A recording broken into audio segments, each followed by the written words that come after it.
Chair Schmidt, you may begin. Okay, great, thank you. Good evening.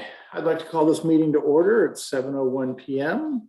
Welcome to the September 13th, 2021 City of Burlingame Planning Commission meeting. For all in attendance today, please note that this Planning Commission meeting is being held using Zoom webinar format, so you will see the planning commissioners and staff are panelists. Please note that there are several ways to submit comments during this meeting. You may raise your hand in Zoom by clicking on the raise hand button located at the bottom of your screen.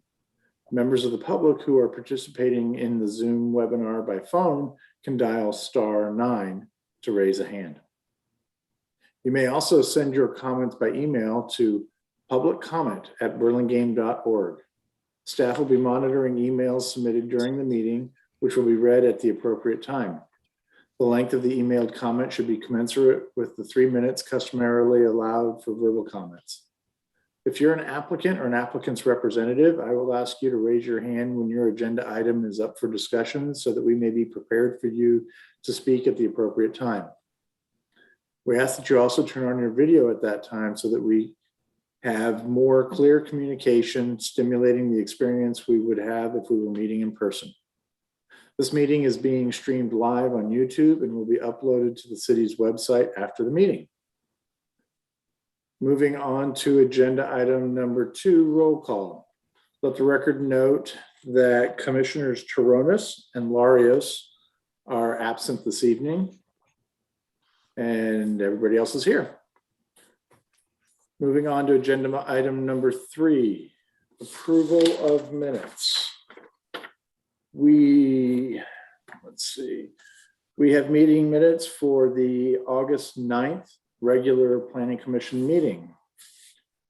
Are there any comments, changes, or discussions regarding the minutes at this time?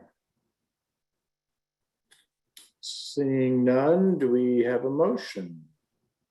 Move to approve the meeting minutes of August 9th, 2021. I'll second. Okay, we have a motion by Commissioner Camarado and a second by Vice Chair Loftus. Any further discussion? No, and we vote. Commissioner Camarado, Aye. Commissioner Gall, Aye. Commissioner Loftus, Aye. Commissioner Say, Aye. and Chair Schmidt. Aye. Motion passes 5-0-0-2. Okay, Chair Schmidt, I'm sorry to interject. Are we sure everyone was there? Everyone who voted today, did we confirm that they had read the minutes and watched the video? Or that all were in attendance at that meeting? I was not in attendance, but I did watch the video. Thank you. All right, Commissioner Say, were you absent that evening as well? So says the. Sorry, I couldn't find my mute button. I was absent, but I did watch the video. Okay. Great. From the city attorney. Thank you. Okay, thank you, sir. Moving on to the approval of the agenda. Staff, are any changes to the agenda, or do we have any recusals this evening? There are no changes to the agenda. I believe there are a couple of recusals if commissioners want to announce that. Okay. I know that I will be recusing from 1617 Chapin Avenue as I live within 500 feet. I will be recusing from item 8D 225 Stanley Road, since I've had a business relationship with the clients. Okay. Anyone else? Okay. Moving on. Let's see. Public comments, non-agenda. Members of the public may speak about any item not on the agenda. Members of the public wishing to suggest an item for a future planning commission agenda may do so during the public comment period. The Ralph Brown Act, the state local agency open meeting law, prohibits the planning commission from acting on any matter that is not on the agenda. Speakers are limited to 3 minutes each. A timer will sound at the end of the time. I may adjust the time limit in light of the number of anticipated speakers. Please speak clearly into the microphone. Do we have any members of the public who wish to speak on any item that is not on our agenda?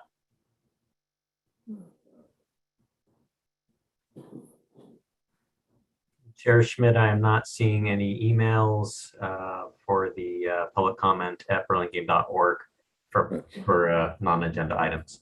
Okay, now that I found my participants, I don't see anybody with their hand raised. So, seeing none, then we'll move on to the next item. Agenda item number 6, study items. We have none. So, moving on to the consent calendar, item number 7A, 30 Ingle Road. Let's see here. Items on the consent calendar are considered to be routine. They are acted upon simultaneously unless separate discussion and/or action is requested by the applicant, a member of the public, or a commissioner prior to the time the commission votes on the motion to adopt. Would any member of the public or the applicant like to pull this item for discussion? Okay, or would any member of the planning commission like to pull this item for discussion? Okay, so do we have any motions?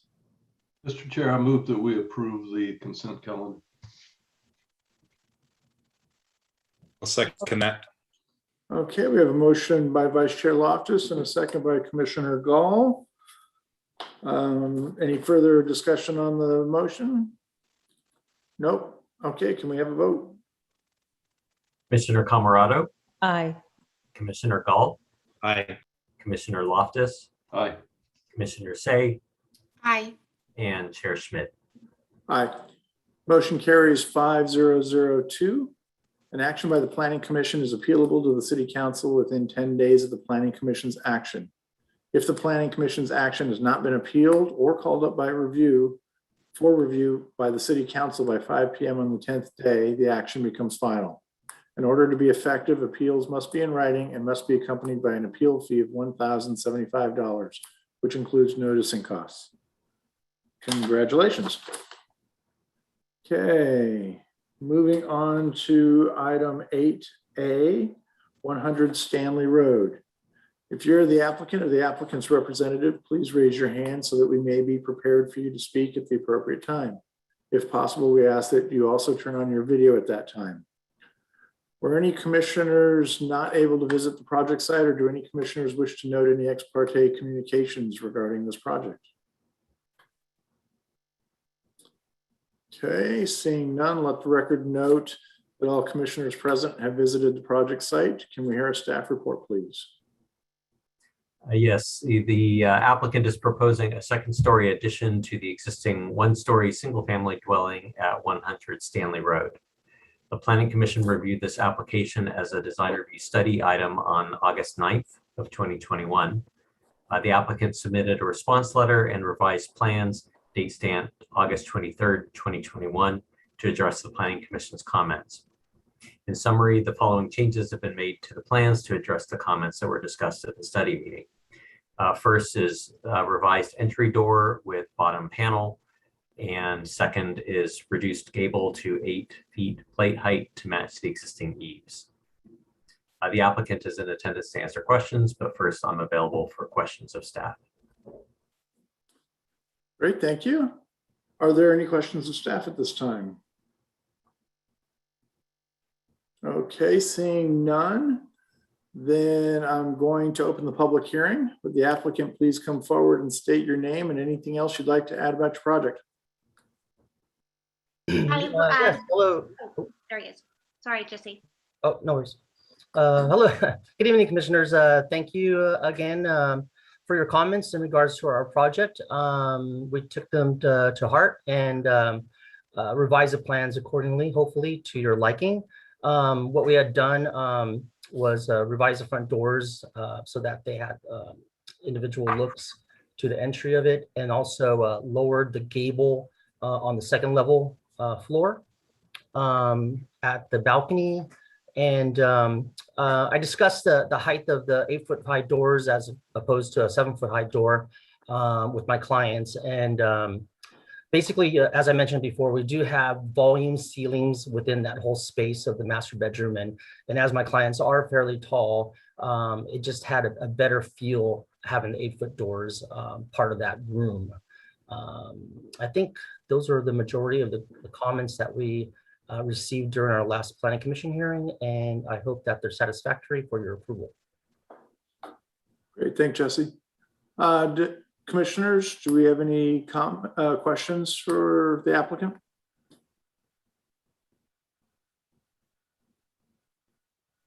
Okay, I do.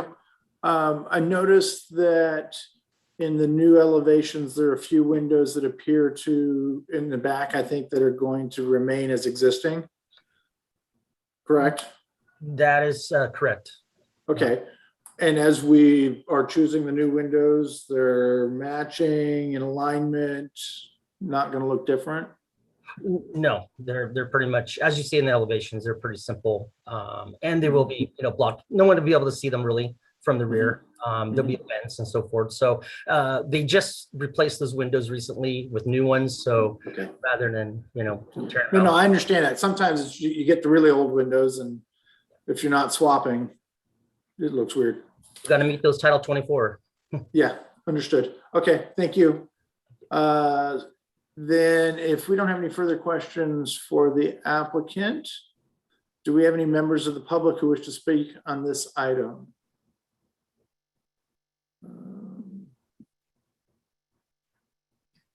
Mr. Chair, I am not seeing any emails to publiccomment@burlingame.org. Okay, and I'm not seeing any hands raised. So with that, then I'm going to close the public hearing. And commissioners, any comments?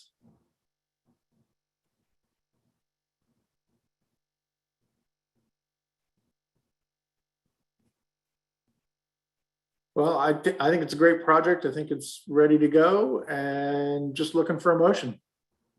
Commissioner Say. Yes, just want to say again that I was not at this meeting when the project first came before us, but I did get to watch the video. And I want to say that the house is a beautiful design. I appreciate Jesse and his clients listening to the comments brought up by the commissioners. And I think the improvements are very nice. And I think that this project as well is ready to move on and be approved. So if nobody, it looks like somebody else wants to speak, so I won't make a motion. Oh, same, Commissioner Camarado. Yeah, I just wanted to thank Jesse for making those changes. It looks really nice, and thanks for great work. So do we have a motion? Vice Chair Loftus. Well, we'll let him do it. But you got to unmute first. Yeah, that's a problem, isn't it? I move that we approve the project as per the comments or as per the guidelines in the report. It's a nice project. Thanks for making the changes. I'll second that motion. Okay, so we have a motion by Vice Chair Loftus and a second by Commissioner Say. Any further comments? With that, then let's vote. Commissioner Camarado. Aye. Commissioner Gull. Aye. Commissioner Loftus. Aye. Commissioner Say. Aye. And Chair Schmidt. Aye. Motion carries 5002. An action by the Planning Commission is appealable to the City Council within 10 days of the Planning Commission's action. If the Planning Commission's action has not been appealed or called up for review by the City Council by 5 p.m. on the 10th day, the action becomes final. In order to be effective, appeals must be in writing and must be accompanied by an appeal fee of $1,075, which includes noticing costs. Congratulations. Okay, moving on to item 8B, 722 Acacia Drive. If you're the applicant or the applicant's representative, please raise your hand so that we may be prepared for you to speak at the appropriate time. If possible, we ask that you also turn on your video at that time. Were any commissioners not able to visit the project site, or do any commissioners wish to note any ex parte communications regarding this project? Okay, seeing none, let the record note that all commissioners present have visited the project site. Can we hear a staff report, please?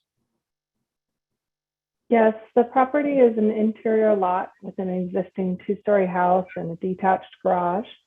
The project proposes an addition to the existing second story, and the total proposed floor area will be 3,150 square feet, where 3,577 square feet is the maximum allowed.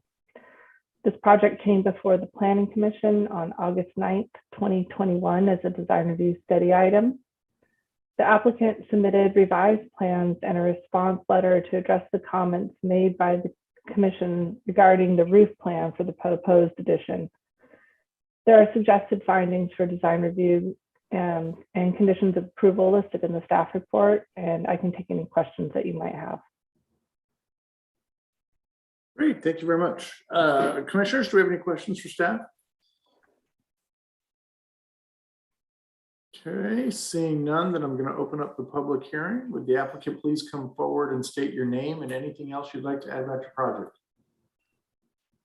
Hi, my name is Jim Newbert. I'm the architect. I'm here to answer any questions. We made the changes that we think were called for, and there's a couple other small changes that were asked for by the planning department that we've also made. Should I state them? I think we're good. Okay. Okay. Commissioners, do we have any questions for the applicant at this point? Okay, then seeing none, then do we have any members of the public who wish to speak on this item? Any emails or anything, Director Gardner? No emails. Okay, not seeing any raised hands, then I'm going to go ahead and close the public hearing. Commissioners, comments?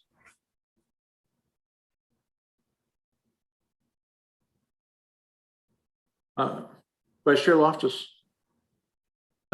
Thanks for making the changes. I think they were really simple. This is a pretty straightforward project. I think it's nice in that it maintains the general demeanor of the existing structure.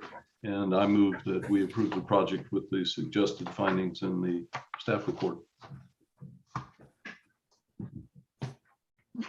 Okay, then I'll go ahead and second that. So we have a motion by Vice Chair Loftus and a second by myself. Any further discussion? Okay, if not, let's vote. Commissioner Camerado, Aye. Commissioner Gall, Aye. Commissioner Loftus, Aye. Commissioner Shea, Aye. and Chair Schmid. Aye. Motion carries 5002. An action by the Planning Commission is appealable to the City Council within 10 days of the Planning Commission's action. If the Planning Commission's action has not been appealed or called up for review by the City Council by 5 p.m. on the 10th day, the action becomes final. In order to be effective, appeals must be in writing and must be accompanied by an appeal fee of $1,075, which includes noticing costs. Congratulations. Okay, moving on to 8C. 1114 Eastmore Road. Okay, if you're the applicant or the applicant's representative, please raise your hand so that we may be prepared for you to speak at the appropriate time. If possible, we ask that you also turn on your video at that time. Were any commissioners not able to visit the project site, or do any commissioners wish to note any ex parte communications regarding this project? Okay, let the record note that all commissioners present have visited the project site. Can we hear a staff report, please? Yes, the applicant proposes an addition to the existing house at 1115 Eastmore Road that would involve removing a portion of the living area at the front of the house to create an outdoor space between the main dwelling and the existing attached garage, reconfigure the first floor, and build a new second story. The Planning Commission reviewed this application as a design review study item on May 24th of 2021 and referred the application to a design review consultant. The design review consultant's analysis is included with the staff report. The design review consultant notes that the current structure facade wraps around the curve of the street, not the typical straight facade as do the other homes on the street, and also notes that the mass and bulk have been reduced through a reduction in the height of the structure and second floor plate height. Furthermore, the design review consultant also notes that the designer has utilized many of the original elements of the home. The applicant submitted revised plans, date stamped August 13th of 2021 to address the Planning Commission's comments and concerns. In summary, the applicant is requesting design review for a first and second story addition to an existing single family dwelling and a front setback variance for a first floor addition and new covered porch. The applicant is in attendance to answer questions, but first I'm available for questions of staff. Great, thank you, Director Gardner. Do we have any questions of staff? Okay. Seeing none, then I will go ahead and open up the public hearing. Would the applicant please come forward and state your name and anything else you'd like to add about your project? Good evening. Can you hear me okay? Yes, we can. Okay, great. My name's Layla Laritas. My husband Phil and I are the homeowners. I'm here with our architect, Sanby Yu, and just want to thank you for all your comments at the last hearing. We really took them to heart, and we've been working very closely with consultant Catherine Nilmeyer and with our planner, and we revised our plan significantly to address the commission's concerns. And I also want to take a moment to thank Catherine and Amelia. They were really great for all their work on our project. We addressed the commission's concerns making the following changes. We've kept the garage attached to the house. We've upgraded all the windows to the wood material. We've added windows and decreased the blank space on the left side wall. We've removed the attic and reduced the height of the house overall. And we've scaled down and streamlined the front to make the design more cohesive. We've taken out all of the additional bay windows except for just one, which is the original window on the left side. We're going with just one material for the siding, again, to just streamline and simplify the front. We've streamlined the second story roof line to better follow the curve of the street and the curve of the original existing house. And so we've made some substantial changes, and we really did take your comments to heart, and ultimately we are much happier too. And so regarding the variance request, just briefly, we're keeping our existing front setback on our porch without going any closer to the street. We just love a big front porch. We think it adds to the aesthetic of the house, and we spend a lot of time out there. And so we just want to make it bigger. But again, we're not going any closer to the street or changing our existing setback. And in closing, I just want to thank you very much, for your time and help with this. And we'd very much appreciate the opportunity to respond to any questions or et cetera that may come up as part of your discussion. And again, thank you very much. Great, thank you. Okay, then do we have any questions for the applicant?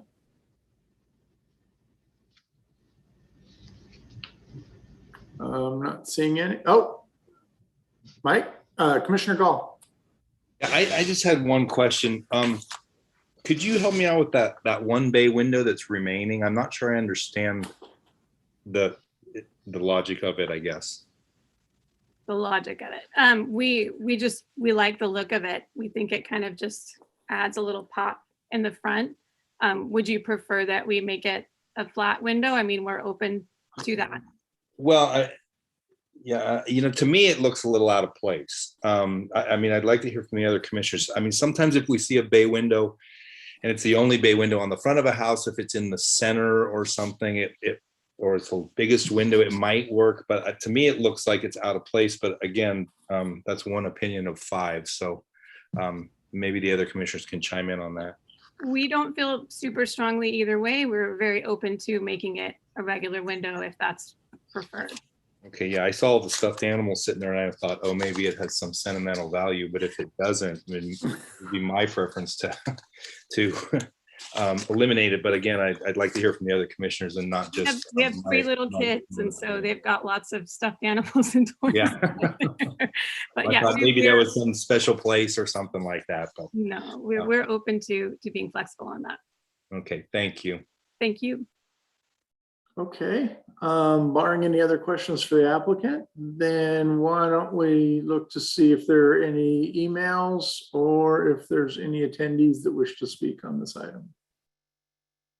Director Gardner, anything? No emails, no. Okay, I'm not seeing any raised hands in the public. So then I'm going to go ahead and close the public hearing for now and open it back up to fellow commissioners. Do you have any comments? Vice Chair Loftus. I felt the same way as Commissioner Gall. The window seems out of place. I think what makes it seem out of place at this point is it's the only window without divided lights. I think we wouldn't think twice about it if it had divided lights like everything else, but it does look sort of leftover. But you know, I don't feel so strongly that I have the same attitude as the owner. I could go either way on it, but it does seem out of place. It's not a deal killer. If the project would be improved if it were changed. Other than that, I think the changes that have been made to make the design more coherent were good ones. It does seem in very subtle ways more coherent than the first one. The left end of the project for me was just a mess the last time we saw it. And it's been flattened out and the gable completes itself on that side. It just feels much more composed than it did before, I think. So thanks for making those changes. Great, thank you. Commissioner Camarado. Yeah, I had the same idea that front bay window was a little bit out of place. So it would be nice if they could just kind of take a look at that. I think it might be better suited if it was just looked like the rest of the house. But it's up to the applicant. Also wanted to note that I did review although I wasn't at the last planning commission meeting when this came in front of us, I did review it, the last meeting on meeting minutes and video.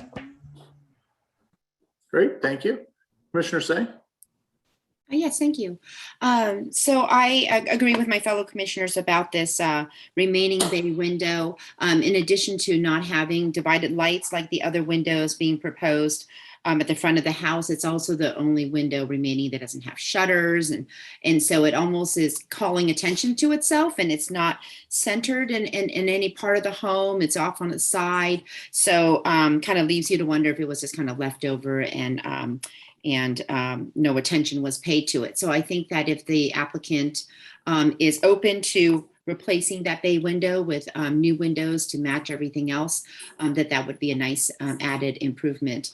Otherwise, I do want to acknowledge that you've done a wonderful job taking note of our comments and working with staff and with the design consultant to come up with a really nice solution to I think it was a challenging exterior face and the massing at the front of the house, especially around the right side. And you've done a very nice job pulling it together. So thank you. Great, thank you. Okay, I would echo the same sentiments of my fellow commissioners, and I appreciate the effort put into a difficult site. So with that, then do we have any motions? Vice Chair Loftus. I move that we approve the project as per the suggested findings in the report. I wonder, should the window come back just as an FYI? I don't think this needs to be continued or brought back on regular action. I think we should move to approve. I move to approve this. Second that motion, and I agree. Great. And I'm sorry to interrupt, Chair Schmidt. Vice Chair Loftus, does your motion also include that you can make the required findings for the variance as well? Oh, yes, it does. Sorry, I Okay, thank you. lost track of that. Yes, thanks. Let me also just clarify and apologize. It sounds like the window, it's up to the applicant. If they were to change it, it could come back as an FYI, but they could also leave it. So they've been given some constructive feedback, but it's not a requirement. I feel that way, and that's how I think that's how I meant to base my motion. I think they will regret not changing it if they don't change it, and it will get changed near the end, and they'll come back and say, ask for permission to change the previously approved design, because it's going to be so out of place. Okay, so we have a motion by Vice Chair Loftus, and I believe it was seconded by Commissioner Say a while ago. And so I agree that that could come back as an FYI if they so choose, but would not be heartbroken. So with that, then can we vote? Commissioner Camerado, Aye. Commissioner Galt, Aye. Commissioner Loftus, Aye. Commissioner Say, Aye. and Chair Schmidt. Aye. Motion carries 5002. An action by the Planning Commission is appealable to the City Council within 10 days of the Planning Commission's action. If the Planning Commission's action has not been appealed or called up for review by the City Council by 5 p.m. on the 10th day, the action becomes final. In order to be effective, the appeals must be in writing and must be accompanied by an appeal fee of $1,075, which includes noticing costs. Congratulations. And so now we are moving on to item 8D, 225 Stanley Road. Would the applicant or the applicant's representative please raise your hand so that we may be prepared for you to speak at the appropriate time. If possible, we ask that you also turn on your video at that time. Were any commissioners not able to visit the project site, or do any commissioners wish to note any ex parte communications regarding this project? Mr. Chair, I'd just like to say I was not at the 823 meeting where this item E and F were all reviewed, but I did watch all three videos. Okay, thank you, sir. Okay, let the record note that all commissioners present have visited the project site. Can we hear a staff report, please? Yes, the project includes demolishing the existing single-story house and building a new single-story house. The existing detached garage will be retained. The total proposed floor area on site will be 2,697, where 3,340 square feet is the maximum allowed. The existing detached garage provides the required single covered parking space on site, and a second uncovered parking space is provided in the driveway. This project came before the Planning Commission on August 23rd, 2021 as a design review study item. The applicant submitted revised plans and a response letter to address the comments made by the commission regarding the size of the front porch. There are suggested findings for design review and also conditions of approval listed in the staff report, and I can take any questions that you might have. Great, thank you. Do we have any questions for staff at this time? Okay, seeing none, I'm going to open up the public hearing. Would the applicant please come forward and state your name and anything else that you'd like to add about your project? Sure. Hello, Jesse Gersa, Gersa Conceptual Designs Incorporated. Good evening, commissioners. I'd like to thank you again for the opportunity to represent our project, to address your comments. And I think they're fairly simple, where the comments was just to achieve a little deeper entry for the residents. So taking that into consideration, we had pushed back the front door wall more or less as much as we could, to add a little bit more porch area for the entrance. And I think that was about the only comments that you guys had. So hopefully that is approvable on your part. Great, thank you, sir. Do we have any questions for the applicant at this time?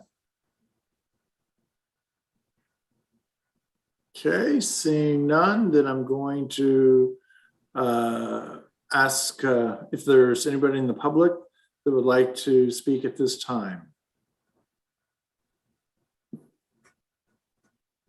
Not seeing any hands, any communications on No this one? email, no.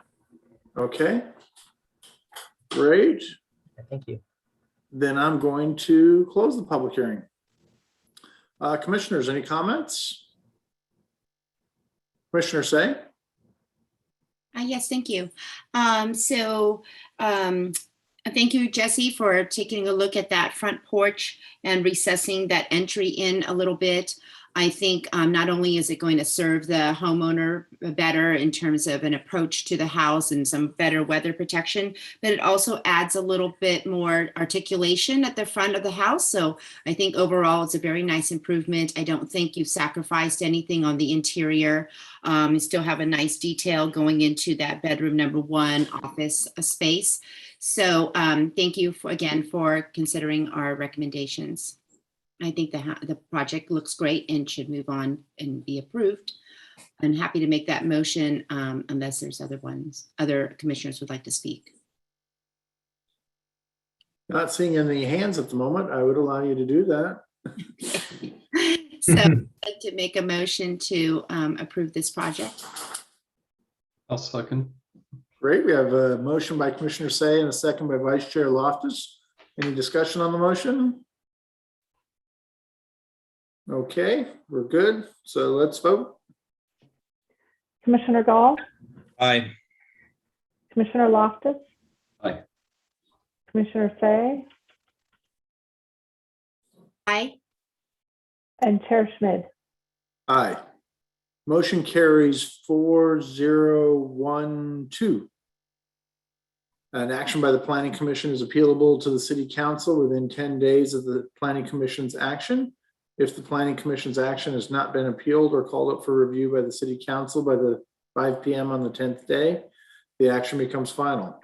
In order to be effective, appeals must be in writing and must be accompanied by an appeal fee of $1,075, which includes noticing costs. Congratulations. Okay. So moving on to item 8E, 312 Bayswater Avenue. If you're the applicant or the applicant's representative, please raise your hand so that we may be prepared for you to speak at the appropriate time. If possible, we ask that you also turn on your video at that time.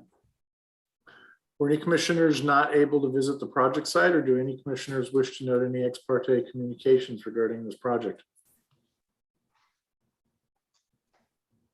Seeing none, let the record note that all commissioners present have visited the project site. Can we hear a staff report, please? The subject property currently contains a 1-story single-family dwelling with no covered parking.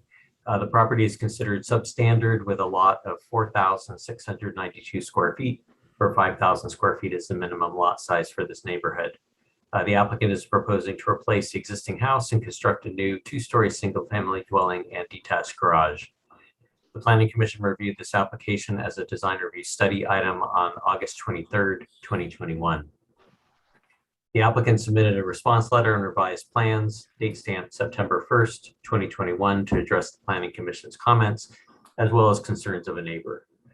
Changes to the project include a reduction of the ground floor plate ceiling height to 9'6" and a reduction of the window head heights to 8 feet. Window sill heights have been added to the plans with the reduction in the plate height and with the plate and window head heights and the finished floor located low and close to grade.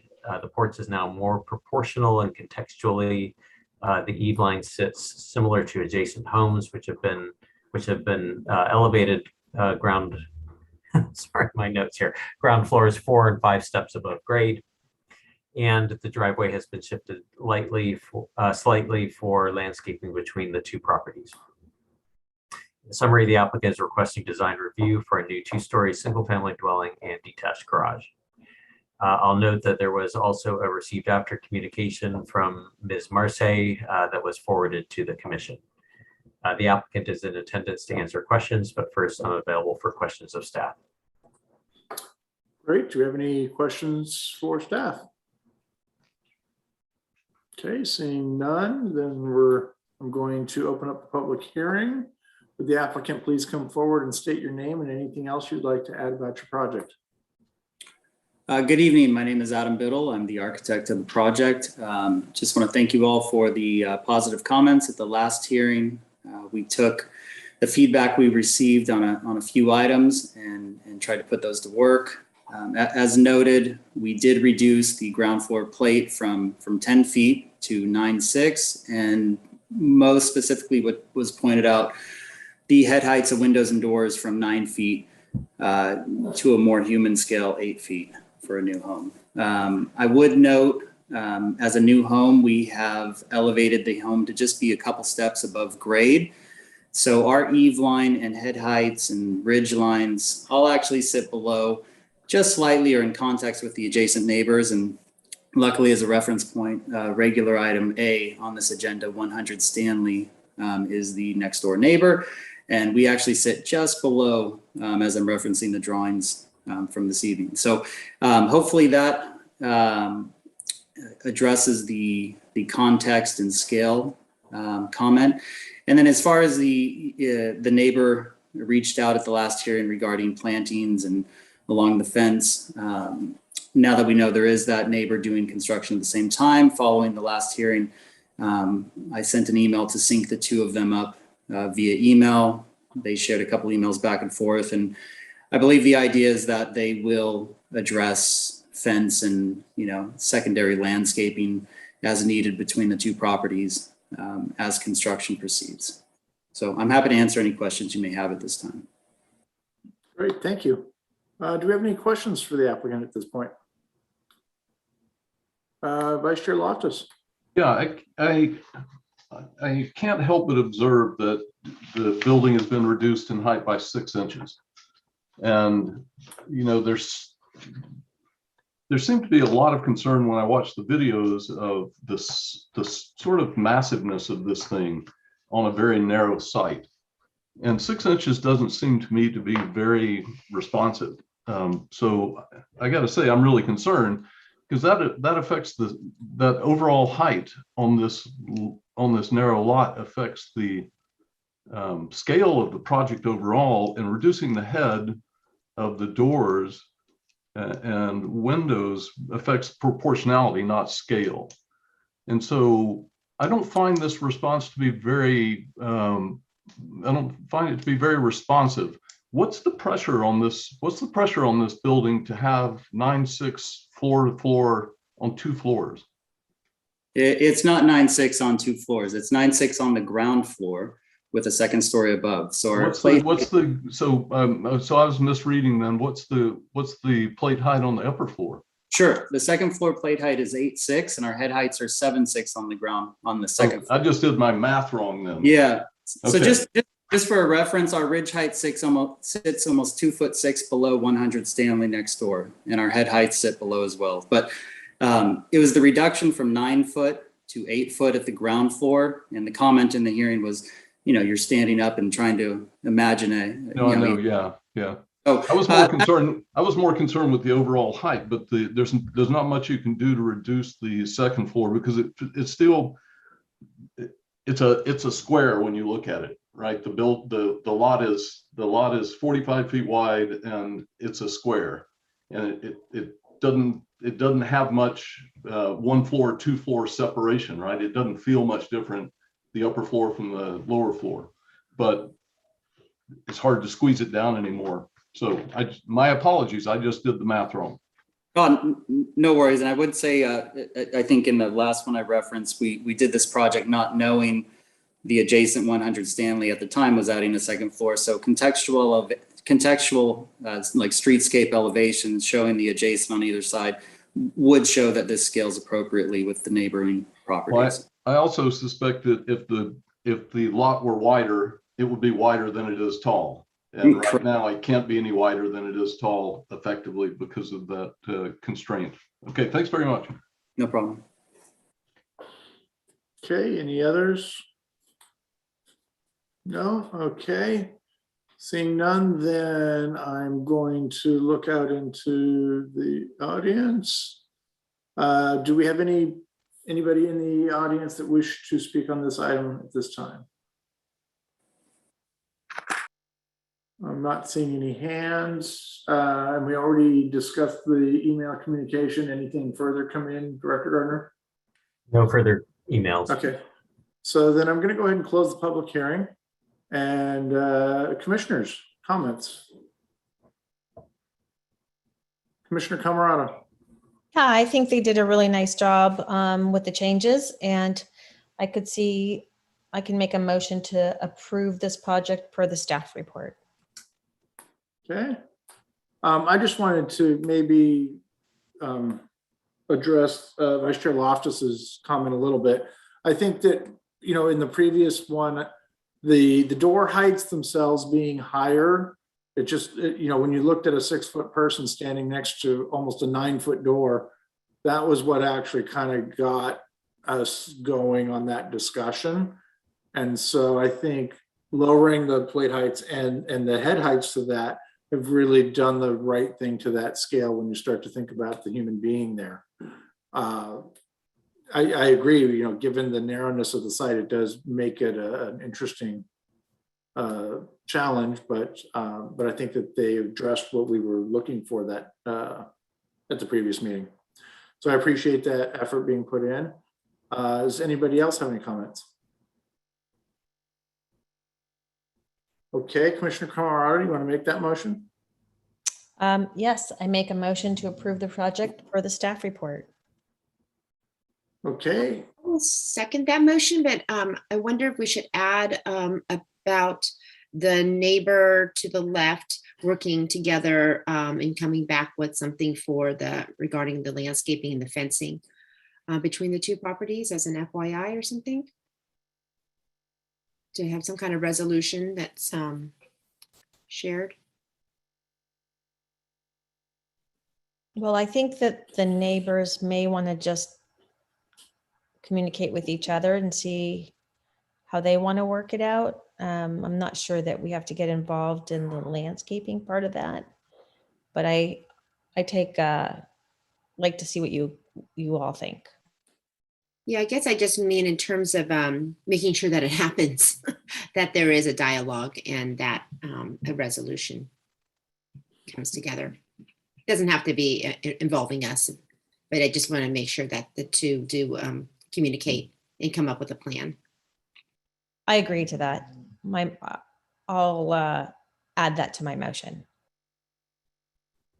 Okay. do we Great. have anything before we move forward on that, Assistant City Attorney? Yeah. We're not being very specific about that other than to shake hands, and I'm not sure that that's specific enough for a motion, is it? No, I was about to unmute there. I think the best course of action may be to just ask them to do so. If you really want to force them to come to a resolution, the only way we'd really be able to do that is to continue this and determine what's been done before we do approve the project at a next meeting. So if we want to actually build that into the motion, I think that would be dangerous, and I'd recommend that we don't do that. But happy to answer any questions. I would tend to agree, and I think that we could let them do that. I think it would be an FYI if it were really going to affect the elevation of the building or anything, but it does not seem that that resolution is going to affect the design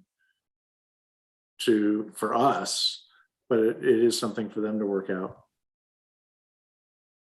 Yeah, So between Commissioner Camerata and Commissioner Say, can we agree to our motion? I will like to go back to my original motion to approve the project for the staff report. And I'll second that motion. Great. So motion by Commissioner Camerata and seconded by Commissioner Say. Any further discussion? Great. Let's vote. Commissioner Camerata, Aye. Commissioner Gall, Aye. Commissioner Loftus, Aye. Commissioner Say, Aye. and Chair Schmidt. Aye. Motion carries 5002. An action by the Planning Commission is appealable to the City Council within 10 days of the Planning Commission's action. If the Planning Commission's action has not been appealed or called up for review by the City Council by 5 p.m. on the 10th day, the action becomes final. In order to be effective, appeals must be in writing and must be accompanied by an appeal fee of $1,075, which includes notice and costs. Congratulations. So moving on to 8F, 1150 Rosedale Avenue.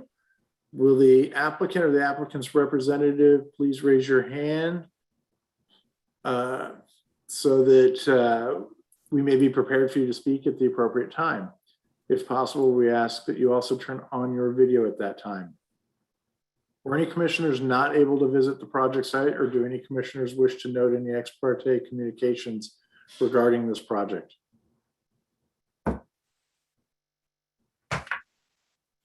Okay, seeing none. Let the record note that all commissioners present have visited the project site. Can we hear a staff report, please? This is a corner property, and the front of the lot is defined as the Westmore frontage, even though the entrance to the house is located on Rosedale Avenue. The applicant is proposing to demolish the existing single-story house and attached garage on site to build a new two-story house and attached garage. There are 5 bedrooms proposed in the new house, and the attached 2-car garage meets the required covered parking requirements. The applicant is requesting design review and also a special permit for the attached garage. This project came before the Planning Commission on August 23rd, 2021 as a design review study item. The staff report contains the response letter from the applicant, as well as a full list of the revisions made to the plans based on the commissioner's comments at that study hearing. There are suggested findings for design review and for the special permit in the staff report, and I can take any questions that you might have of staff. Great, thank you. Do we have any questions of staff at this time?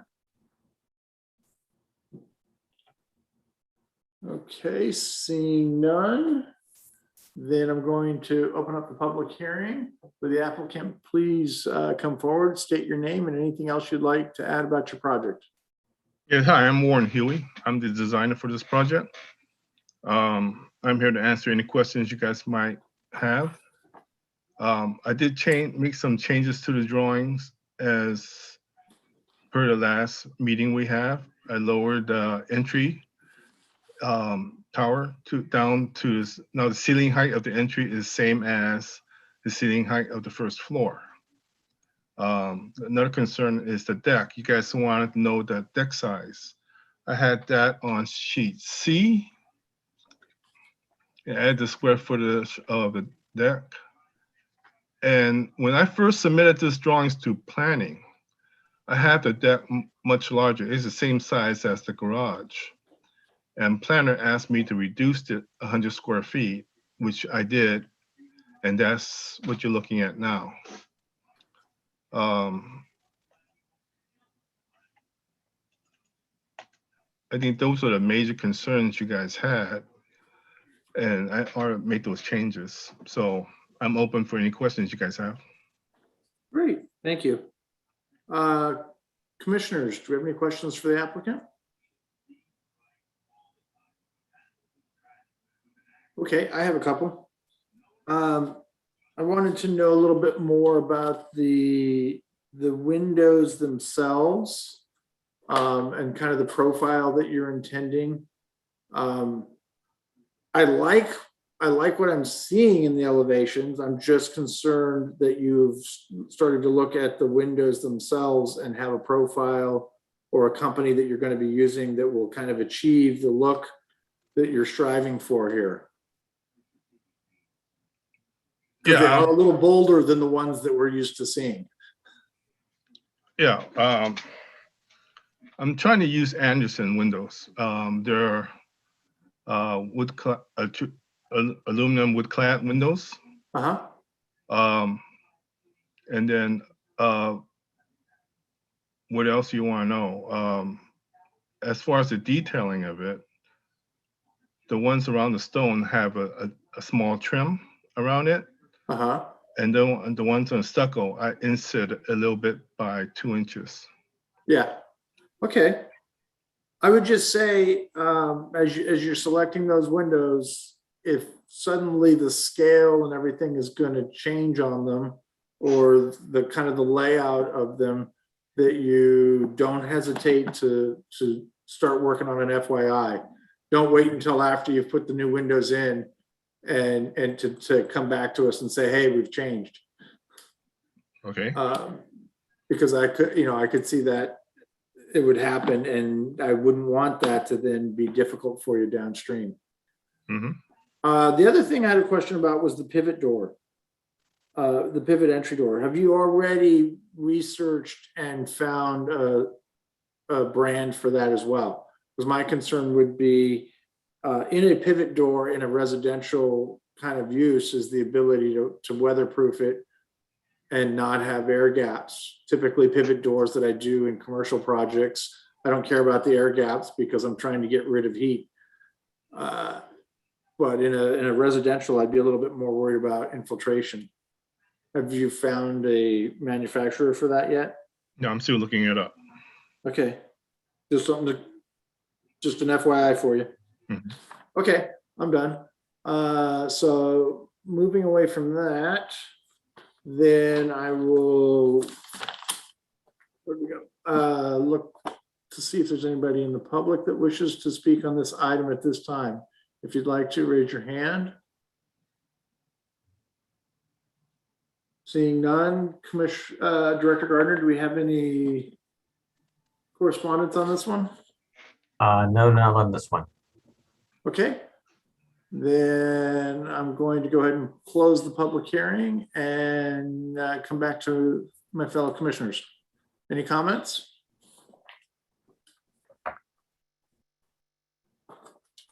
Vice Chair Loftus?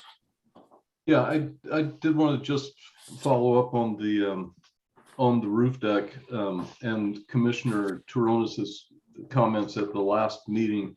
I think it's important for us to say this is much larger than roof decks we normally see, but the observation that Commissioner Turonis made was this works because of its location, probably there on the corner.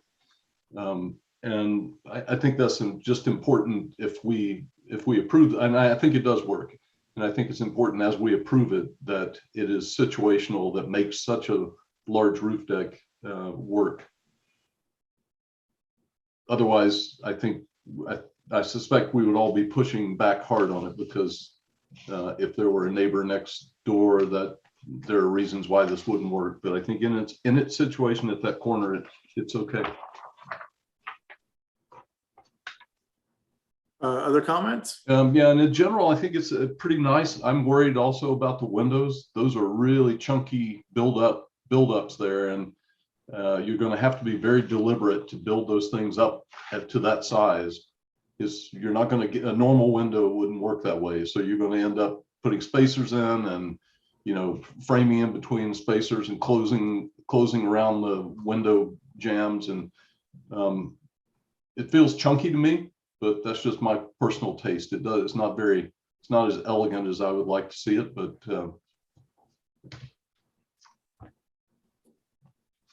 Okay. Commissioner Say? Yes, thank you. I would just also mention about that roof deck, that it is a much larger size than we ordinarily would approve. I believe the applicant received a letter from the neighbor, or maybe the homeowner got a letter from the neighbor recognizing the size of that proposed roof deck, and has approved it in terms of it not affecting their use of their property or their yard.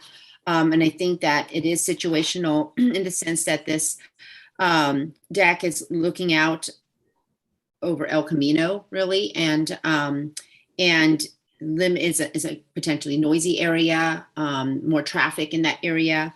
It may be a little bit more difficult to use that yard on that property. So I don't have any problems with the size that's being proposed. And as well, the deck comes off of 2 bedrooms, so 2 private areas. There isn't a kind of hallway access to this deck to give it a party deck kind of functionality. So I just wanted to make note of that as well, and why I don't see any issue with it.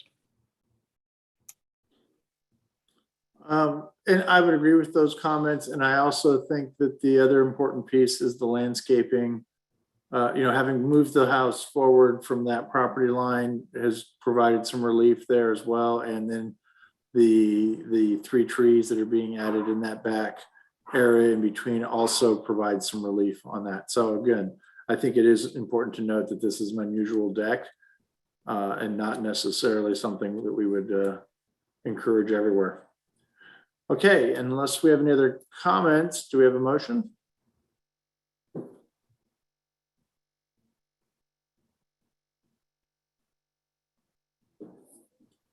Okay, I'll make a, go ahead. No, you go. I'll make a motion to approve the projects with conditions as stated in the staff report. Great, I'll second that. So a motion by Commissioner Gall, seconded by myself. Any further comments? Chair Schmidt, that motion, does that also include the special permit as well? Or I think it was Vice Chair Loftus. It does. Okay. Right, that's for the attached garage. Yeah. Yes. Sorry. Right. And I can make those findings given that location and the attached garages in that neighborhood and area. So I support that. Okay, so we still have a motion by Commissioner Gall and seconded by myself. Can we have a vote? Commissioner Camerado, Aye. Commissioner Gall, Aye. Commissioner Loftus, Aye. Commissioner Tay, Aye. and Chair Schmidt. Aye. Motion carries 5002. An action by the Planning Commission is appealable to the City Council within 10 days of the Planning Commission's action.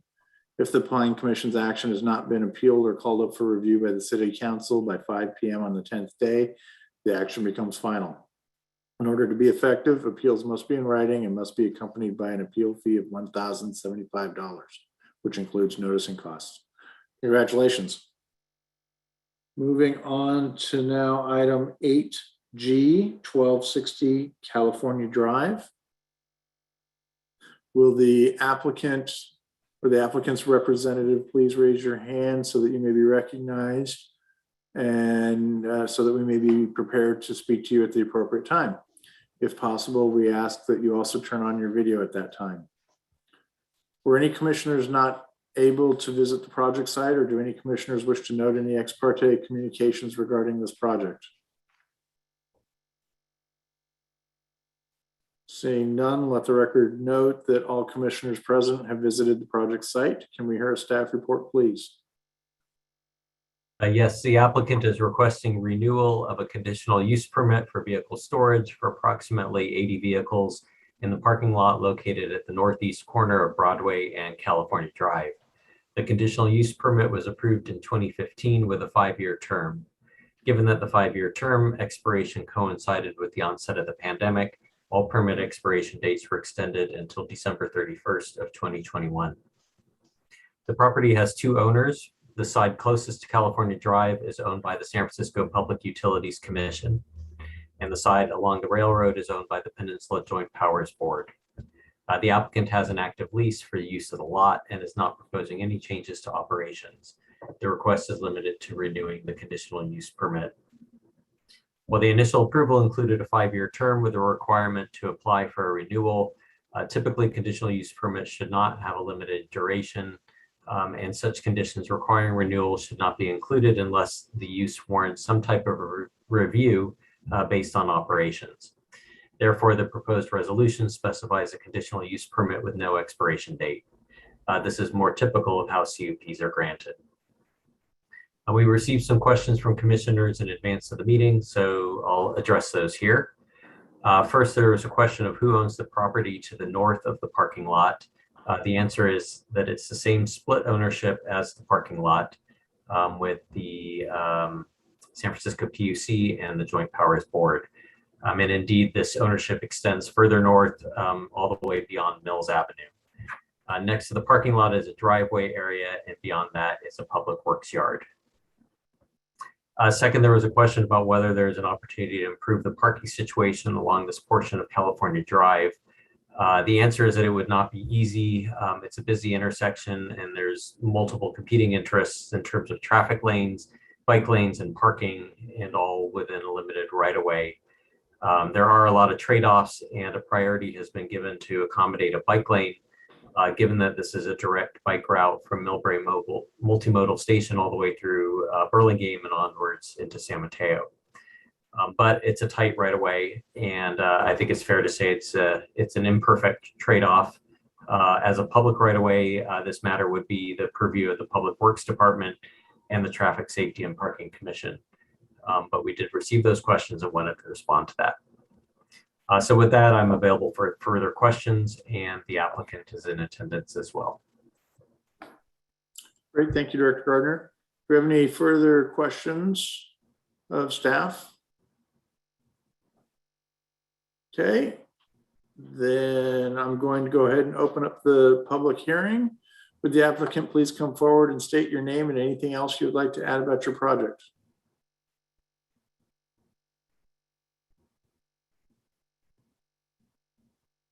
Mr. Mucci, if you, and I hope I didn't butcher that, but if you'd unmute yourself, it's your turn to talk.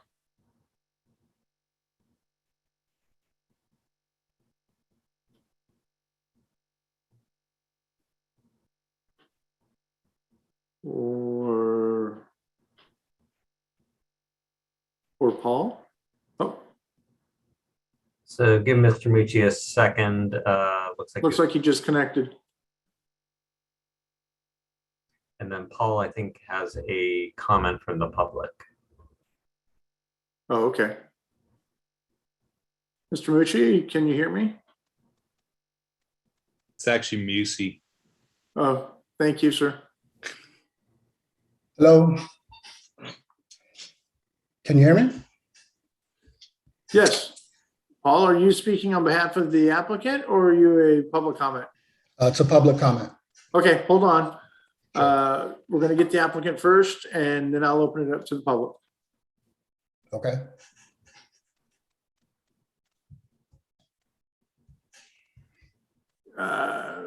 Director Gardner? Not hearing from the applicant. They are not obligated unless No. there are questions to the applicant. Then that makes it a little harder, but they don't necessarily need to, particularly if they're having audio problems, they don't necessarily need to speak. Okay.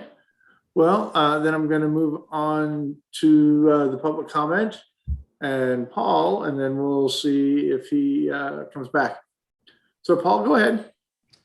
So I own the two properties directly across from the parking lot. Ooh, what happened? Oh, there's just a timer got put up. That's all right. Keep going, Okay. sir. You're good. So one of the buildings I own is a coin-operated laundromat. The other one is a two-story building. It's got an apartment on the second floor. And the first floor is vacant. It was a dry cleaner for many, many years, but they left a couple of years ago. So we've had some challenges trying to get a tenant in there. And the issue always comes down to the parking. So any additional parking we can get in that area would be very helpful. Not asking to deny their continuance, but maybe cut back, maybe give us half of the parking lot back or a third.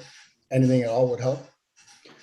So 5 years ago, when this first happened, seemingly overnight, Audi took over the lot. And when I inquired about it, I was told that they were going to leave 20 spaces for the laundromat customers, the car repair customers. In fact, I was living in the apartment at the time and I was parking there as well. So that worked for about a week. And then they posted no parking signs in the little section that they had approved for us, which is down by the corporation yard. When I inquired about it, Public Works said that when the city trucks go into that lot, if there's cars parked in it, they couldn't maneuver, they couldn't make a U-turn. It was making it difficult for them to access that little yard there. So in the space of a week, we went from a very good parking lot to zero.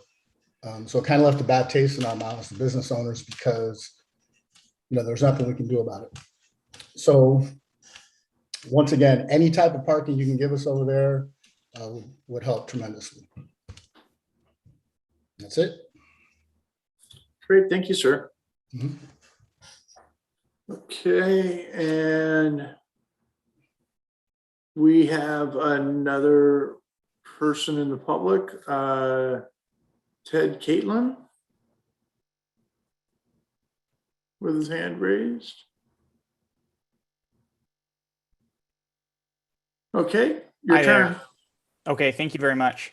Hi, my name is Ted Catlin. I work for Dryling Turnus Architecture. We're actually working for Paul as an architect on his properties along there, looking at a feasibility analysis for what those properties can handle. And it has, like Paul said, the issue of parking has come up again and again as an issue for how these properties can survive, how these businesses can maintain feasibility along this stretch. There is, I think, an issue between the developments along California Drive that are envisioned in the general plan and how those align with losing parking along those stretches, as also envisioned in the general plan with bike lanes, more transit modality. But I think that the Planning Commission has an opportunity here to potentially look at ways that the businesses along there can have this damage to their incomes mitigated, potentially with some portion of this parking spaces given back to public use or city use to be booked out. And additionally, just an added bit of information about some of these properties across the street. They're all undersized lots, and so even with the street parking that's available there, because they have substandard street frontages, that amount of parking is limited there as well as by the bike lanes. Which again, a necessary thing, but unfortunately have just resulted in some of these businesses having a really hard time attracting clients, and thus have led to the property owners having a difficult time attracting tenants. And additionally, as part of our services, we were doing some informal kind of surveys of the use of the parking lot, the Rector lot, excuse me, and over the last month, at various dates and times, the lot has proven to be underutilized by anywhere from 15% to 30% of the spaces being unoccupied. That's not including spaces being used by cars that are not part of the Rector stock. So I'd just like to offer that forward as potentially a reason that this might not even damage what Rector's business is, because there are spaces being unused that could be utilized by these businesses. Anyway, thank you very much for the opportunity.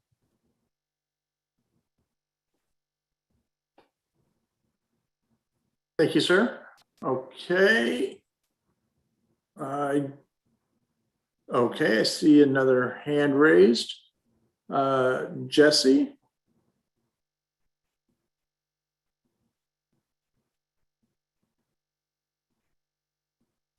Yep. Yes. Hello, commissioners. This is Jesse Gersa. When this whole project, or when this whole request was introduced again 5 years ago about placing this whole fence around the corner on Broadway in California, I was just a little concerned just in regards to the aesthetics of it all and having the cars parked on the corner there.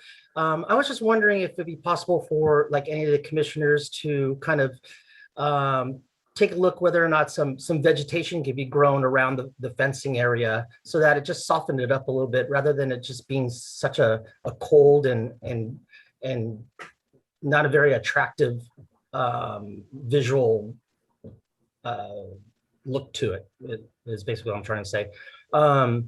Anyways, I just wanted to put that out there since I was here, with my projects and so forth. And it's just, I mean, when the wheel stops are just kind of stuck there. They didn't even take out the wheel stops. So it just kind of looks junky in some way or another for, our main thoroughfare into Burlingame. So maybe if that's something that you could maybe kind of take in consideration, and greatly appreciate it. That's it. Great. Thank you, Jesse. Okay. Okay. I don't see any other hands at this point. Oh, well, no, I do now. Anthony Demish, maybe?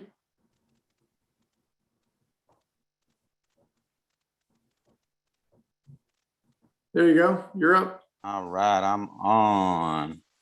All right, yeah, my name's Anthony Demeets. I own the laundromat right there across the street from the parking. And yeah, the parking would be beneficial for the laundromat along also with the other businesses as well. Just be able to drop your clothes off and then go across the street would be a tremendous help. And I just think it would be, the parking across the street could be utilized better by those businesses. I mean, the parking lot there for the last 18 months, 2 years has been underutilized. I know Rector has another lot now on Rollins Road that they've been utilizing. So I'm not saying take all their parking away like was mentioned before, but if we could just recoup some of that back, whether it's a third or a half or whatever it is, I think it would be advantageous to everybody because like I said, right now it's not being utilized for the whole space that it is. And my customers could use it. The other businesses could use it. The residential that live across the street could use it. So that's all I wanted to say. Great. Thank you, sir.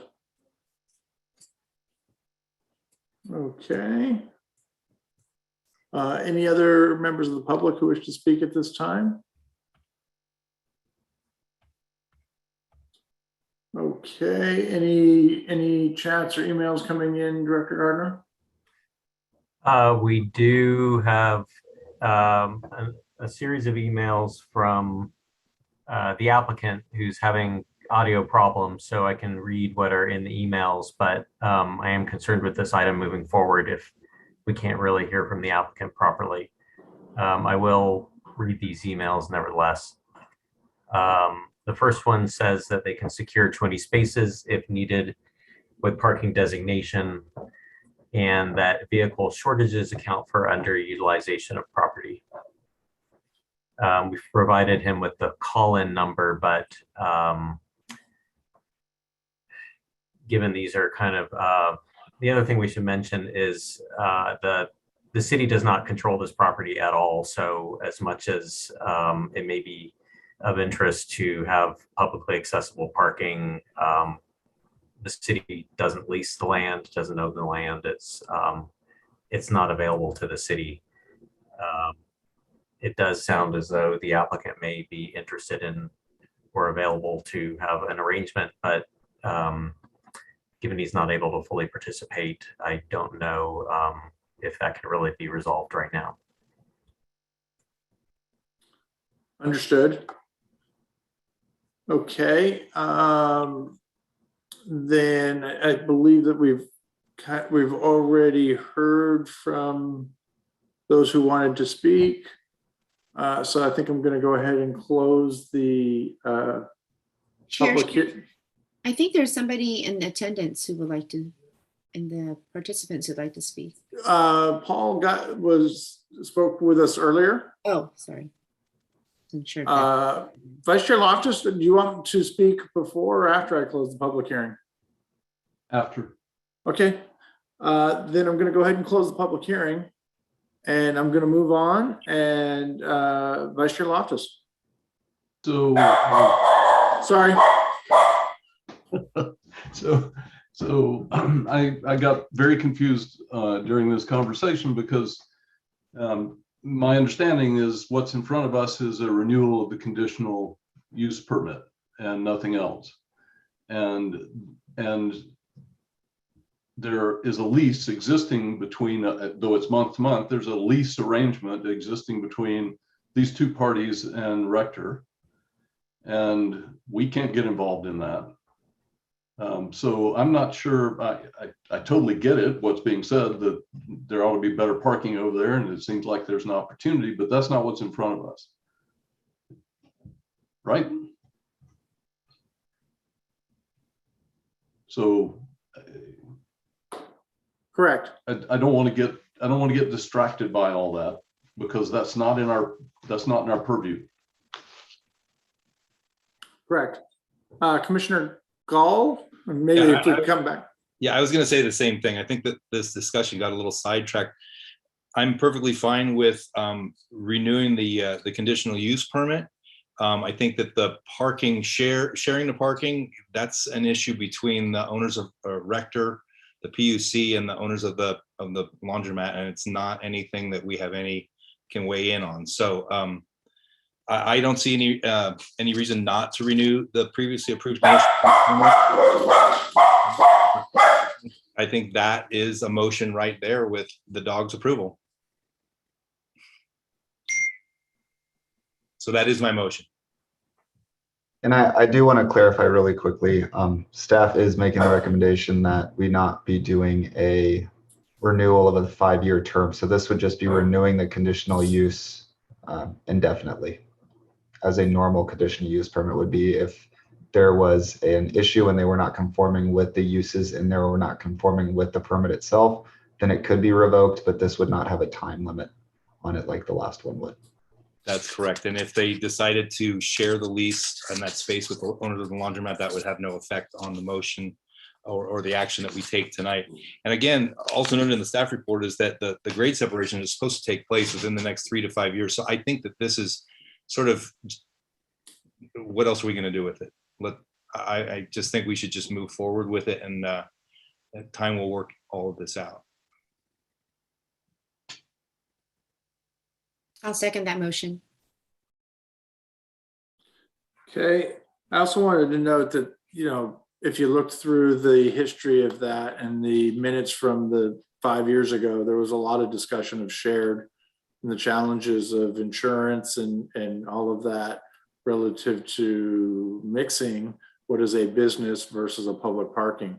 So there's definitely some challenges to it, and I don't want to understate the challenges of the applicant nor the challenges of the people across the street trying to gain parking.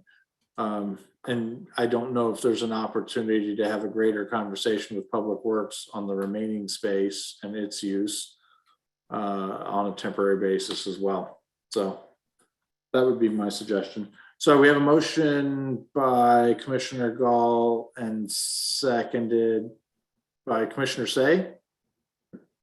Perfect. Okay. Any further comments?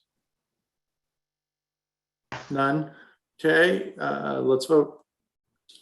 Commissioner Camerado, Aye. Commissioner Gall, Aye. Commissioner Loftus, Aye. Commissioner Say, Aye. and Chair Schmidt. Aye. Motion carries 5002. An action by the Planning Commission is appealable to the City Council within 10 days of the Planning Commission's action. If the Planning Commission's action has not been appealed or called up for review by the City Council by 5 p.m. on the 10th day, the action becomes final. In order to be effective, appeals must be in writing and must be accompanied by an appeal fee of $1,075, which includes noticing costs. Congratulations. That takes us through agenda item number 8.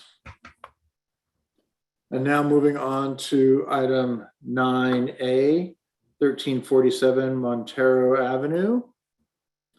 If you're the applicant or the applicant's representative, please raise your hand so that it may be prepared for you to speak at the appropriate time. If possible, we ask that you also turn on your video at that time. Were any commissioners not able to visit the project site, or do any commissioners wish to note any ex parte communications regarding this project? Okay, seeing none, let the record note that all commissioners present have visited the project site. Can we hear a staff report, please? This application for design review and a special permit for building height proposes first and second story additions to an existing 2-story house. This is an interior property that spans 2 existing lots. The proposed floor area is 4,876 square feet, where 4,940 square feet is the maximum allowed. The required parking is provided in the existing attached garage and in the driveway leading to that garage. The existing,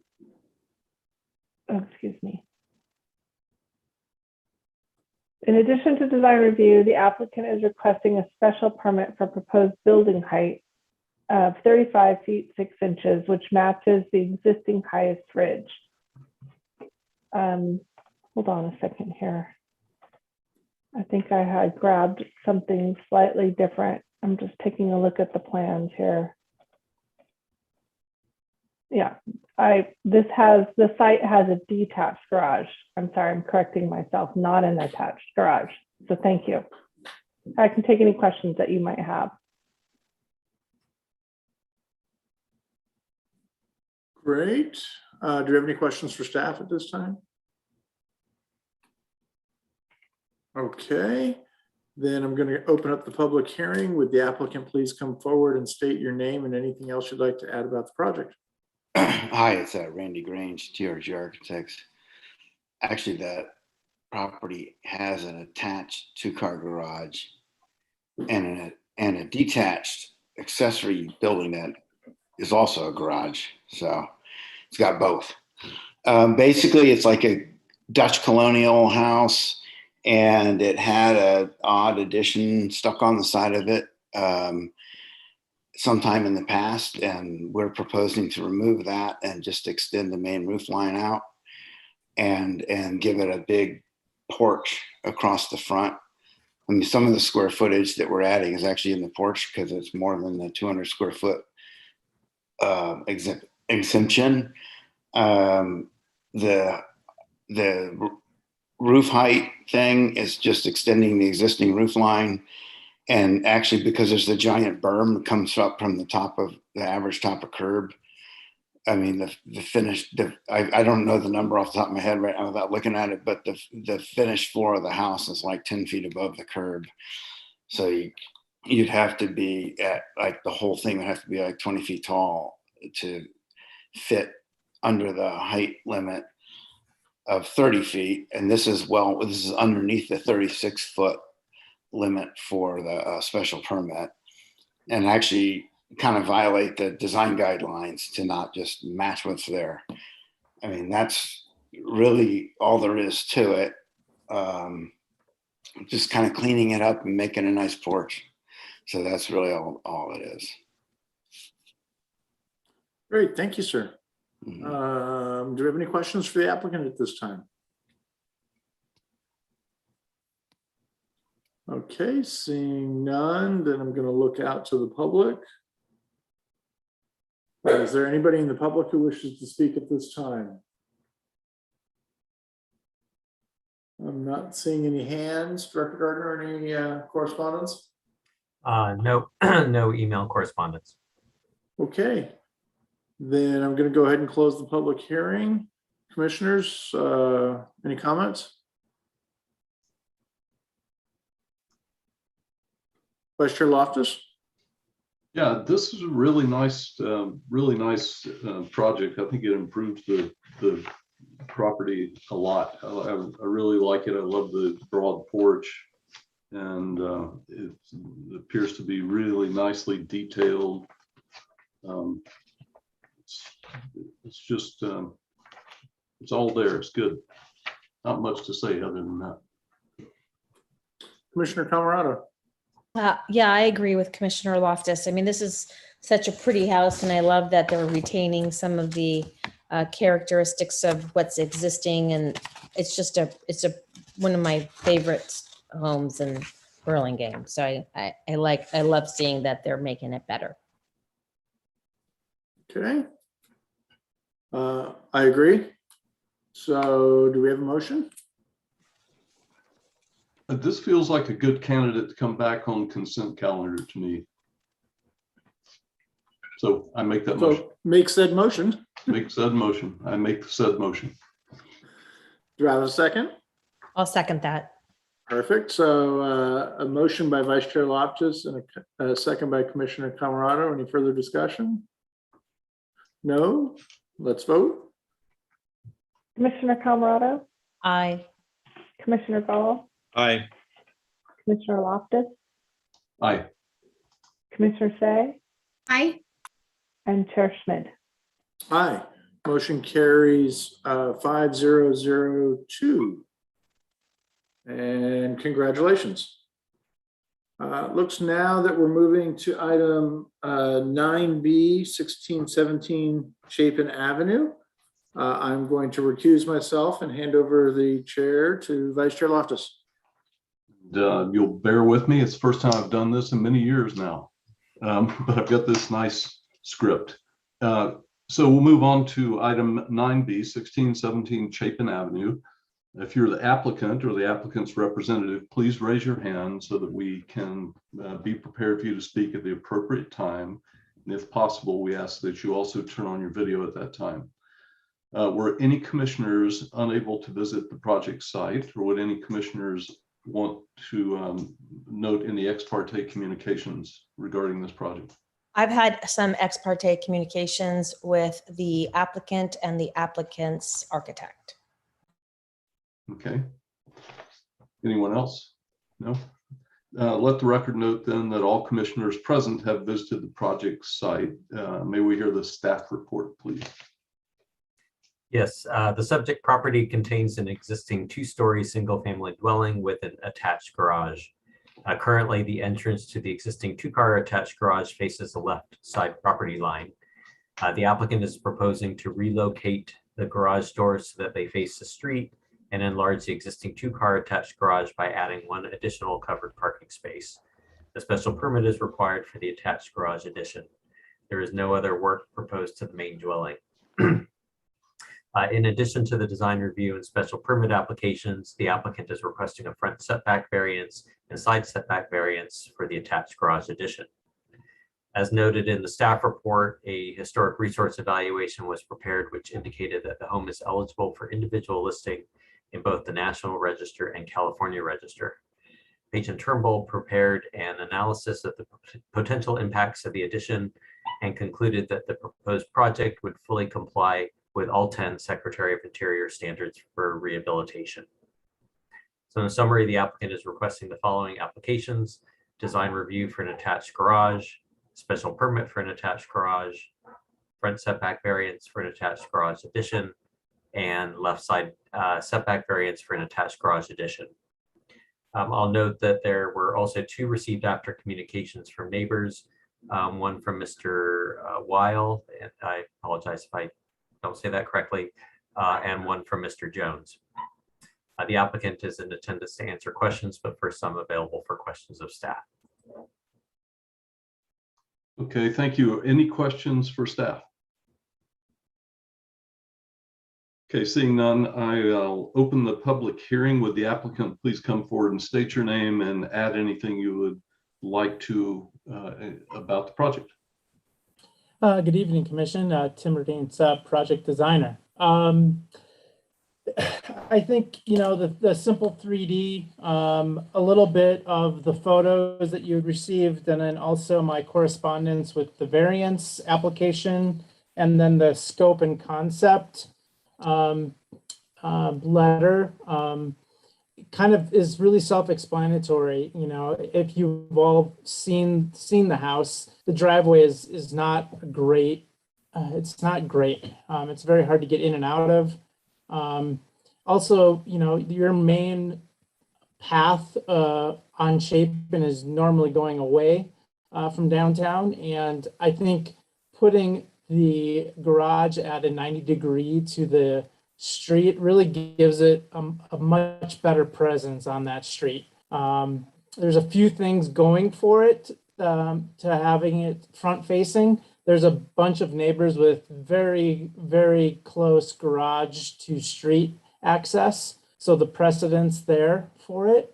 Also the safety issue for the owners. They don't have to back out of their, the garage. We've also done a pretty good job with the neighborhood outreach. I believe we've gotten 5 or 6 letters of approval. I didn't get this second letter today. I don't know if that was good or bad, but you know, I'm really open to answering any questions you have. I know this is a variance, and we just want to, you know, get the mood of the commission on this one, so that we can come back and you know, get an approvable set for you. Thank you. Okay, thank you. Any questions for the applicant?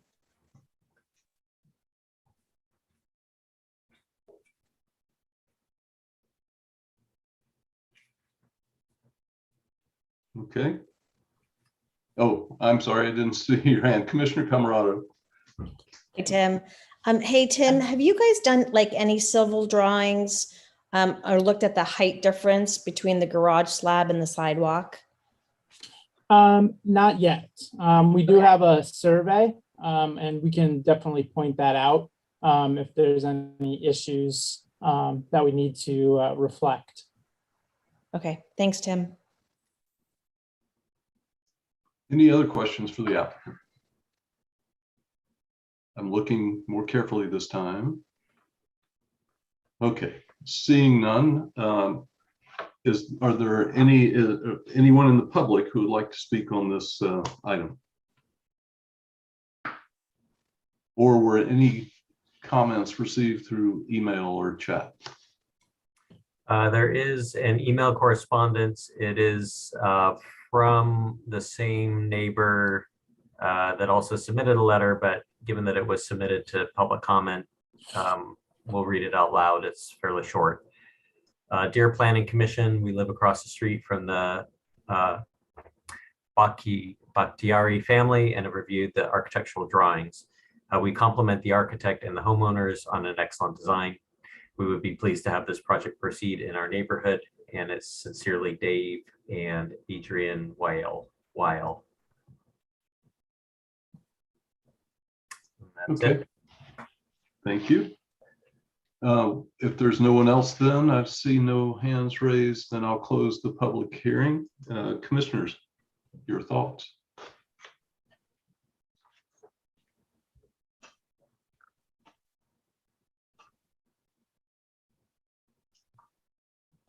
Commissioner Gall. Yeah, I think that this enhances the design of the house. I agree with the approach to the existing garage is very difficult. And this actually, I think, gives the house a little bit more character as viewed from the street. My only concern, but I'm sure it will be mitigated as the project goes along, is the street trees. It looks like they're going to be moving or be able to keep them. There is an arborist report about the condition of the root if those are exposed. So I'm sure that the applicant and the contractor will be made aware of those as the project is going along. So yeah, I'd like to see this project move forward. Thank you, Commissioner Gall. Commissioner Camerado. Yeah, I actually went to the applicant's home and viewed that side entryway to the garage, and it's pretty tight there for them to get in and out of. And when I was there, they were parking a car behind that kind of front hedge there. So I think this is going to just make the house just look so much nicer from the street and give it its original character back. And it's very complementary to the historical right side of the home. So I think it's a nice design, and I think they did a nice job on this. Okay, thank you. Anyone else? Well, I'll comment then. I conceptually, I like it. The design as it's represented leaves me sort of cold. It feels alien somehow. And I worry about, 3 garage doors directly onto the street. It feels to me like the particular aesthetic solution is somewhat, I don't find it very compelling. It feels like it came out of nowhere. And that's as far as I'll go on that. It does seem to me that there's an opportunity for something maybe to happen over the 2 doors that are together, that separate them, that somehow distinguish them from the 3rd door, that there's some advantage to gaining the 2 doors together and making the 3rd door its own thing, just because it feels right now like it's bam, bam, bam, flat wall, door, door, door. And it doesn't feel very thought through, but conceptually I buy it. I mean, it makes a lot of sense. The current situation doesn't work that well. It's very clear.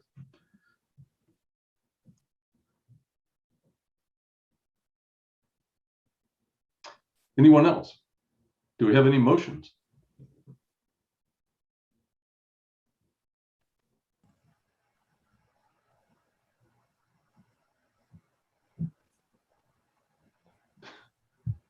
Commissioner Camarado, thank you. I think I'll just wave. Yeah, no, I'm sorry. My cat is That's about okay. to make a motion here.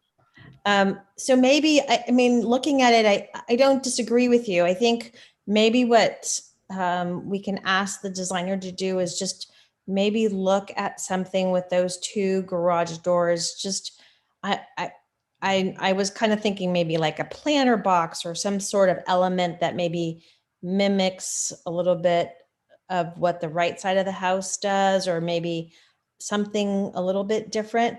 But in general, I like the plan. I think you're correct, Commissioner Loftus. Maybe it just needs a little bit more detailing there just to set it apart a little bit. But maybe we could just ask the applicant, maybe he can come up with a slightly different design or something to make it look a little bit slightly different. Okay, thank you, Commissioner Gall. Yeah, I understand your comments, Commissioner Loftus. Maybe, but when I'm reading the plan, specifically the site plan, I like that the driveway, the mouth of the driveway or the apron was narrowed, and there's a landscape area on the left. And maybe if that was developed a little bit more, I'm reading that would be something that would maybe have a hedge or 4 or 5 foot bushes or something there, so it was sort of mask everything. I'm not opposed to what you're suggesting about maybe an awning or a trellis or something over the double door, but if the landscape plan was developed a little further with some specific plants called out, I sort of read the landscape plan and see the masking being done at the street by the landscape. Yeah, I guess it's more lawn there, but that area, to the left of the driveway, if that was maybe not lawn and maybe some taller bushes. I think you're muted.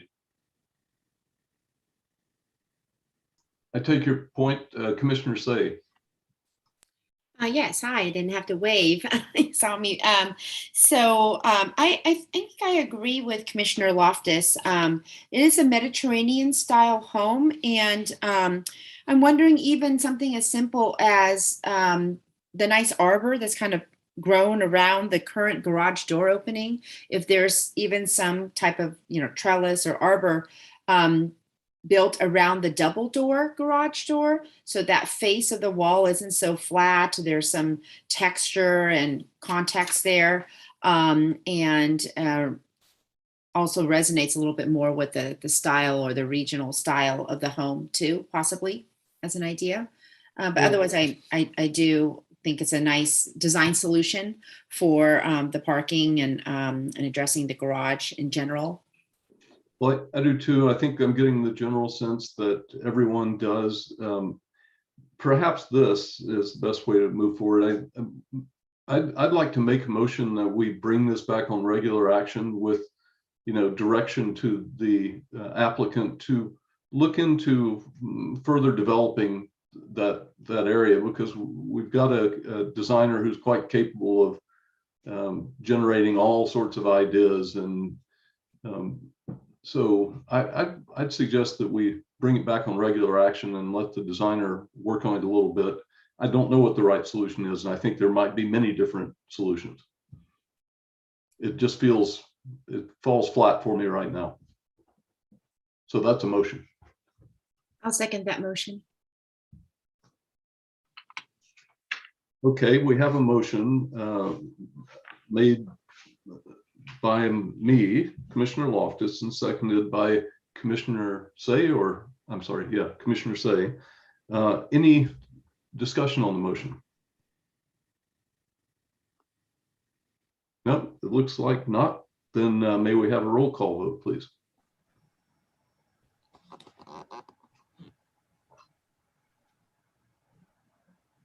Try that again. Commissioner Camarado. Aye. Commissioner Gall. Aye. Commissioner Loftus. Aye. And Commissioner Say. Aye. Okay, so the motion passes 4-0-1-2, if I have my numbers correct, and this action is not appealable.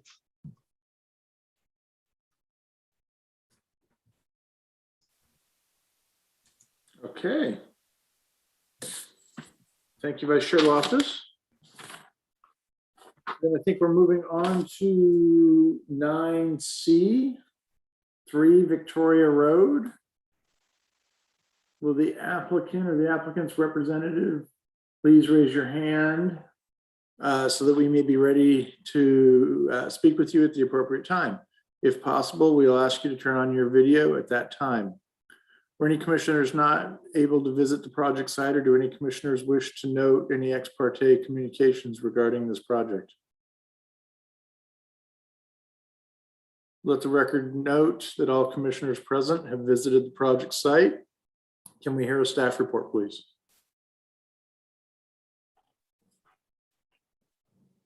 This application is for design review for a new 2-story house and detached garage. The subject site is a corner lot, and the existing 2-story house and attached garage are proposed to be demolished. The proposed project is 6 feet under the maximum allowed square footage. The proposed house will have 4 bedrooms, and the required parking is provided in the proposed detached single-car garage and in the driveway leading to the garage. That concludes the staff report, and I can take any questions if you have them. Great. Commissioners, do we have any questions of staff at this time? No? Great, then I'm going to open up the public hearing. Would the applicant please come forward, state your name and anything else you'd like about your project? Yes, good evening, commissioners again. I'd like to thank you very much again to present this project on behalf of James and Lydia Kwan. I thought they might have been on video tonight, but they're not. So I'd like to say that we worked really, really hard on this house, being it a corner lot. We tried to maximize and work around the best for the growing family. You know, this property is on peninsula, so you know, one of the design issues were, you know, trying to keep some noise and less visual on the peninsula side of that part of the property. In addition, as you can see, you know, we're kind of keeping it simple on that side. We ran into an issue where we were required to meet the average front setback, so we had to push in that side of the property in about 3 feet 6 inches. So that kind of created a design issue in regards to space layout. But overall, I think the majority of the project came out very nicely. We added a new car garage, and again, it's a farmhouse style that we hope that you feel approvable and you like its design. So thank you again for us. Great, thank you. Commissioners, do we have any questions of the applicant at this time?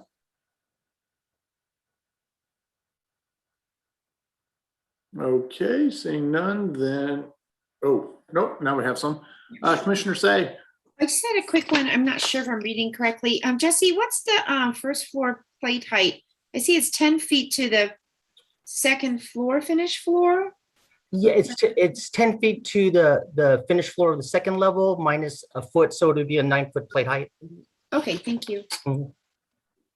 And Commissioner Gall. Yeah, Jesse, on the Peninsula Avenue side, did you guys look at, you know, maybe I know you said something about noise and that kind of thing. Did you look at any glazing options to maybe increase the size of those first floor windows?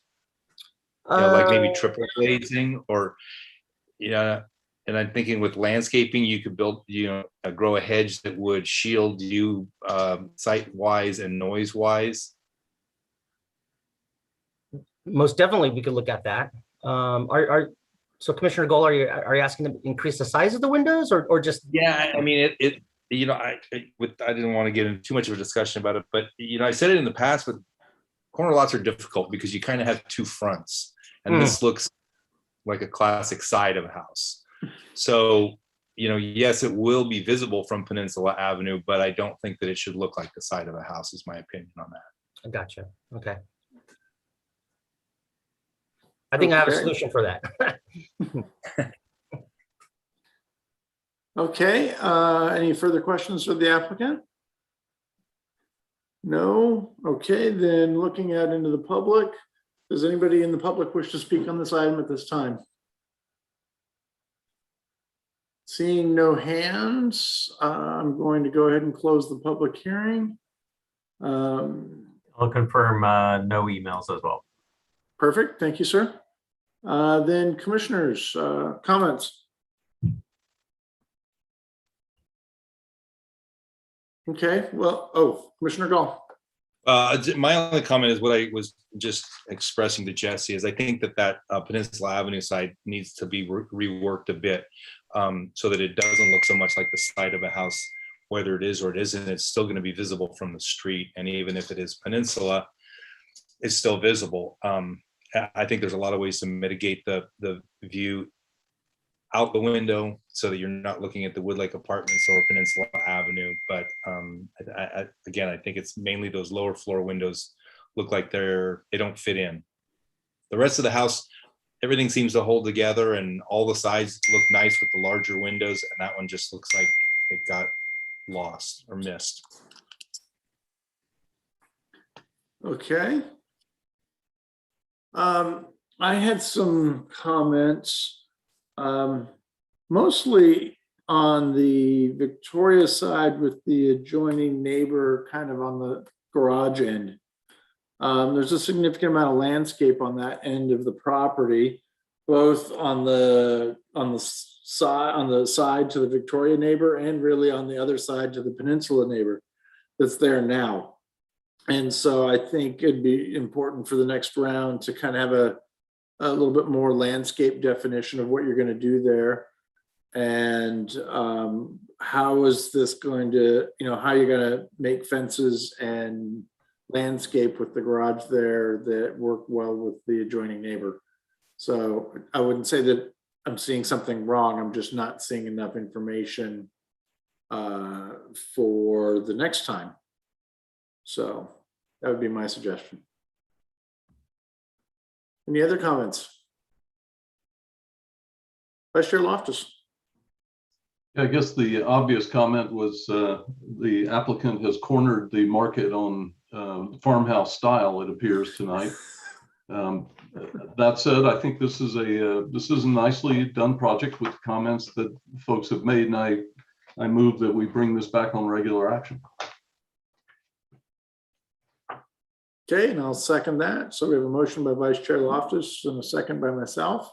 Any further discussion on the motion? Great, can we have a vote, please? Commissioner Camerado, Aye. Commissioner Gall, Aye. Commissioner Loftus, Aye. Commissioner Say, Aye. and Chair Schmidt. Aye. Motion carries 5002 and is non-appealable. That brings us to the end of agenda item number 9 and brings us to number 10, Commissioners' reports. Do we have any?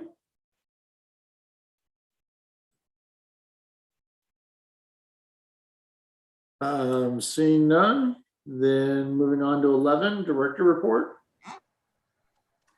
There is an FYI 708 Newhall Road, FYI for review of requested changes to a previously approved design review project.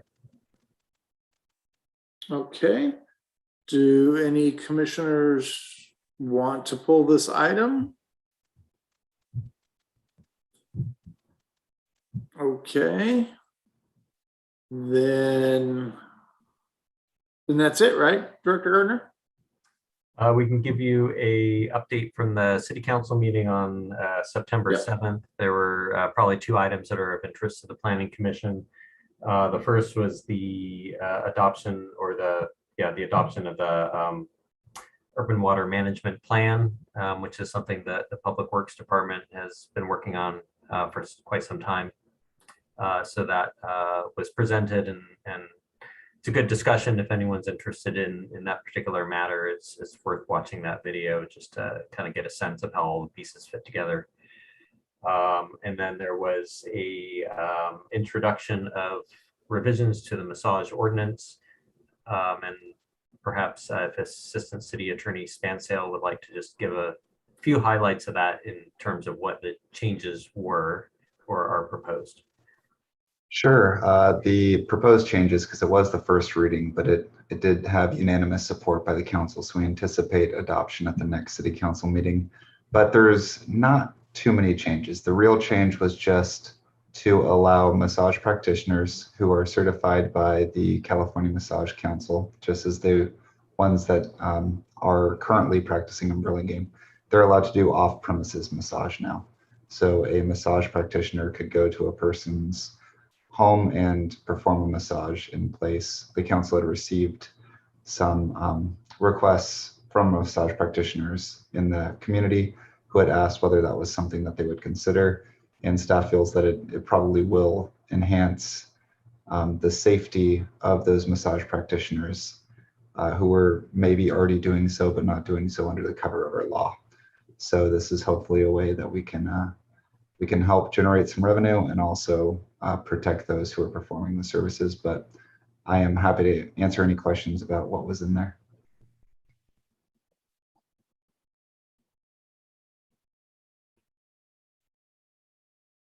Or not, because it's 9 o'clock and everyone's ready. That's all I have. Just sounds high risk to me. Okay, then if we don't have anything further, then I think we should adjourn at 8:57 p.m. Thank you all for attending. Good night, everyone. Thank you. Good night. Night. All right, everybody.